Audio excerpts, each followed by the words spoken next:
Bonsoir à tous, bienvenue pour ce dernier jour, pour ce dernier un jour, un psaume de la semaine. On est vendredi, il est 19h et on va terminer en beauté avec ce psaume 77. Ce psaume qui, hier, nous a montré un Asaph qui se posait des questions. Est-ce que les bienveillances de l'Éternel sont-elles épuisées? Jérémie lui répondra de loin, mais non, les bontés du Seigneur se renouvellent de chaque matin. Et puis, nous allons voir dans ce questionnement. Quelquefois, il nous arrive de passer des déserts. Quelle est la réponse qu'Asaph trouve? Alors, on prend le psaume 77 à partir du verset 11. Je dis, ce qui fait ma souffrance, c'est que la droite du Très-Haut n'est plus la même. Je me rappellerai les actes de l'Éternel, car je me rappelle surtout ton miracle d'autrefois. Je méditerai sur toute ton action, je réfléchirai sur tes hauts faits. Dieu, ton chemin est dans la sainteté. Quel Dieu est grand comme Dieu? C'est toi le Dieu qui opère le miracle. Tu as parmi les peuples fait reconnaître ta puissance. Par ton bras, tu as racheté ton peuple, les fils de Jacob et de Joseph. Les eaux t'ont vu, ô Dieu, les eaux t'ont vu. Elles ont bouillonné. Oui, les abîmes se sont agités, les nuages versèrent des torrents d'eau, le ciel d'orage a donné de la voix, oui, tes flèches volèrent de toutes parts au bruit de ton tonnerre. Dans le tourbillon, les éclairs illuminèrent le monde, la terre s'agita et trembla. Ton chemin était dans la mer, ton sentier dans les grandes eaux, et les traces ne furent plus reconnues. Tu as conduit ton peuple comme un troupeau par la main de Moïse et d'Aaron. Amen. Waouh, un texte prophétique sur la venue de Jésus, sur l'œuvre de Jésus. Une première partie du psaume 77, un questionnement. Ma voix s'élève vers toi, je continue, ma voix s'élève, je veux une réponse. Est-ce que le Seigneur n'est plus grâce? Est-ce que le Seigneur me rejettera-t-il? Est-ce qu'il est à nouveau favorable? Il arrive dans nos vies où nous réfléchissons, et là, la deuxième partie commence là. Je me rappelle, Seigneur, ce que dit ma souffrance, c'est que, est-ce que la droite du Très-Haut n'est plus la même? Je me rappellerai, je me souviens, je veux me rappeler comment c'était avant. Peut-être que quand tu as donné ta vie à Jésus, quand tu as rencontré Jésus, c'était waouh, comme un bouquet de fleurs plein de couleurs avec des odeurs, c'était bien, c'était bon, ça faisait du bien à mon âme. Et maintenant, je suis comme dans un désert où ma plante semble être flétrie, je ne porte plus de fruits, il n'y a plus de couleurs. Eh bien, le psaume dit, attendez. Dans ça, le psalmiste nous dit, réfléchis, rappelle-toi, souviens-toi. Et qu'est-ce qu'il se souvient? Je me rappelle du miracle, je me rappelle de ton action, je me rappelle de tes hauts faits. Je me rappelle que tu as un chemin de sainteté, que tu es grand, c'est toi qui opères des miracles, tu fais reconnaître par ta puissance. Waouh! Ton bras a racheté ton peuple. Il est toujours bon, et en ce moment, dans l'Église, nous essayons d'avoir des témoignages de l'action de Dieu qui se passe actuellement, et on a des actions extraordinaires, on a des miracles de guérison qui sont là, de salut.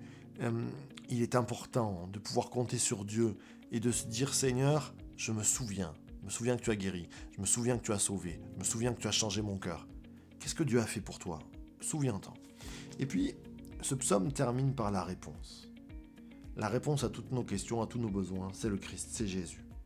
Et on arrive, il y a un basculement après la dernière pause au verset 17. Les eaux t'ont vu, elles ont bouillonné, les nuages versèrent de l'eau, au bruit du tonnerre, le tourbillon. On a déjà quelque chose comme de créationnel, il y a une sorte de vivant, de vin nouveau, j'allais dire. Vous savez, c'est très intéressant quand vous faites du vin, chaque année, quand vous avez le vin par exemple dans les tonneaux ou en bon mode, chaque année le vin vient rebouillonner. Et quand vous faites du vin nouveau, le vin bouillonne, ça bouillonne fort, parce qu'il y a de la vie dedans. Et Dieu veut faire de nos vies un vin nouveau. Et même si on a un vieux vin, eh bien chaque année il veut à la saison refaire bouillonner quelque chose en nous. C'est tellement bon. Et il veut nous rappeler, le Christ, quand il est venu, ça a été un bouillonnement. Les éclairs illuminèrent la terre. On peut penser déjà, la terre a tremblé. On peut penser à la mort du Christ, où il y a eu des éclairs. la terre a tremblé. On peut parler aussi, j'aime ces versets où il nous est dit, ton chemin était dans la mer, ton sentier dans les grandes eaux. Qui a eu un sentier? Qui a marché sur l'eau? Eh bien sûr le Christ, Jésus qui vient dans nos tempêtes, Jésus qui est la réponse dans nos tempêtes de doute. Quelquefois on se perd, nous sommes tellement tortueux, tellement mélancoliques quelquefois qu'on peut arriver à déprimer. Et ce qui est bon, c'est que ton chemin était dans la mer, ton sentier était dans les grandes eaux, et tes traces ne furent plus reconnues. À un moment donné, le Christ nous a sortis de la tempête, et puis il est parti, et nous a laissé l'Esprit Saint. Combien ce texte est prophétique, mais quand il est parti, on termine par le verset 21, tu as conduit ton peuple comme un troupeau.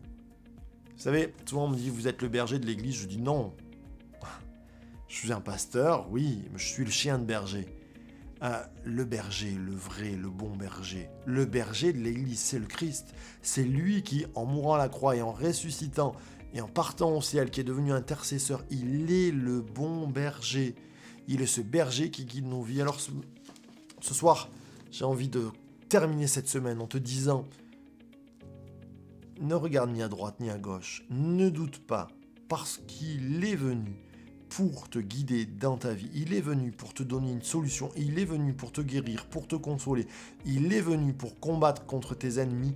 Il est ce bon berger. Il nous attend. Il est présent. Là où 2 ou 3 sont ensemblés, en mon nom, je suis au milieu d'eux. Eh bien, Jésus, toi, moi, il est au milieu. Nous sommes 2. Par le Saint-Esprit, nous sommes unis par son esprit.